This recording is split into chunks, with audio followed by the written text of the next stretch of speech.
মুসলমানদের সব কাজ বিসমিল্লাহির রহমানির রহিম বলে শুরু করা উচিত। এর অর্থ হচ্ছে পরম করুণাময় অসীম দয়ালু মহান আল্লাহর নামে শুরু করছি। এ বাক্যে শুরু করা ক্রিয়াটি উজ্জ্বল। এর উদ্দেশ্য যে কোনো কাজ আল্লাহর নামে আরম্ভ করা। এই বাক্য পাঠে মহান আল্লাহ অফুরন্ত রহমত বরকত দান করেন। ইসলামের সবচেয়ে গুরুত্বপূর্ণ বাক্যগুলোর একটি। বিসমিল্লাহির রহমানির রহিম দিয়ে পবিত্র কুরআন শরীফের 114টি সূরার মধ্যে নবম সূরা তাওবা ছাড়া অন্য বাকি 113 সূরা শুরু করা হয়েছে।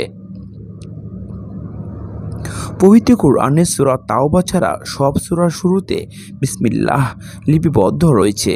এছাড়া হযরত নূহ আলাইহিস সালামকে জাহাজে আরোহণের আদেশ দিয়ে মহান আল্লাহ বলেন, তিনি বললেন, তোমরা এতে আরোহণ করো আল্লাহর নামে, এর চলা ও থামার নিয়ন্ত্রক একমাত্র আল্লাহ। সূরা হুদ। বিসমিল্লাহ একটি শক্তিশালী আমল। এর মাধ্যমে শয়তানের কার্যক্ষমতা দুর্বল হয়ে যায়, যাবতীয় অকল্যাণ ও অনিষ্টতা থেকে রক্ষা পাওয়া যায়। আবু মুলাইহ থেকে বর্ণিত, তিনি একজন সাহাবী থেকে বর্ণনা করেন, তিনি বলেন, আমি একবার নবী সাল্লাল্লাহু আলাইহি সাল্লামের সঙ্গে তার আরোহীর পেছনে বসেছিলাম। এমন সময় আরোহী পা ফসকে পড়ে গেল। তখন আমি বললাম, শয়তান ধ্বংস হোক। নবী সাল্লাল্লাহু আলাইহি সাল্লাম বলেন, শয়তান ধ্বংস হোক এরূপ বলো না, কেননা এতে সে নিজেকে খুব বড় মনে করে এবং বলে, আমার নিজ শক্তি দ্বারা এ কাজ করেছি। বরং এরূপ মুহূর্তে বলবে বিসমিল্লাহ।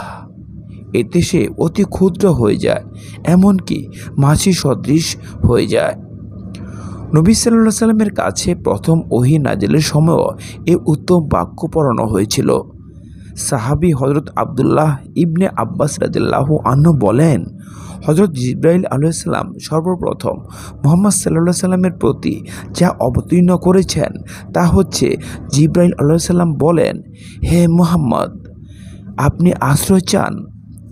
নবী সাল্লাল্লাহু আলাইহি সাল্লাম বলেন, আমি সর্বশ্রোতা সর্বজ্ঞ আল্লাহর কাছে অভিশপ্ত শয়তান থেকে আশ্রয় চাই। অতঃপর জিবরাইল আলাইহিস সালাম বলেন, হে নবী, আপনি বলুন বিসমিল্লাহির রহমানির রহিম।